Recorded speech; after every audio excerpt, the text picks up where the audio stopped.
Welcome back.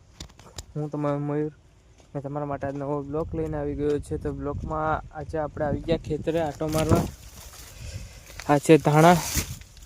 ખેતરે આંટો મારતા પછી આપણે ખબર પડી કે આમાં આપણે કહીએ ને સુવર કહીએ કે ભૂંડણા કહીએ કે જી કહીએ, એ આજે આવીને ગદડી ગયા.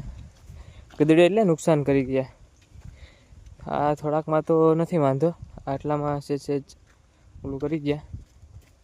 તો એ આવે આમાં કંઈ કરે નહીં, પણ ટૂંકમાં છે ને એ 4-5 આઠક હોય એટલે એ નુકસાન કંઈ ન જાય. ખાવા પીવાનું તો એનામાં કંઈ મળે નહીં, બસ ખાલી જસ્ટ કેવું કરે, ચોવું કરી જાય, નુકસાન કરે વધારે એમ.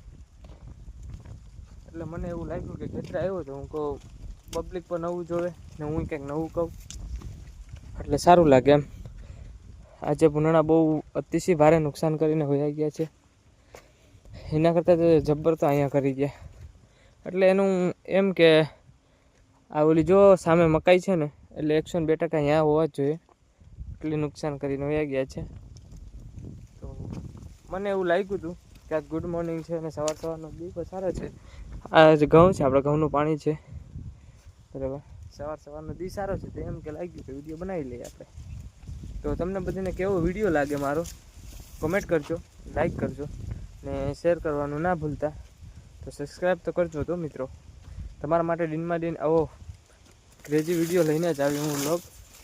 તો પ્લીઝ જેમ બધીને સપોર્ટ કરો એમ યાર મને પણ સપોર્ટ કરો, તો હું થોડોક સ્ટેપ બાય સ્ટેપ આગળ વધતો જાઉં. એટલે દિનમાં દિન તમારા માટે નવો વિડીયો લઈને આવી તો તમને બધીને ખુશ કરી હસાવી. તો પ્લીઝ બન્યા રહ્યો મારા વ્લોગમાં. તો આગળ જતાં પણ હું લોંગ વિડીયો અપલોડ કરું તો પ્લીઝ મને એમાં પણ સપોર્ટ કરજો.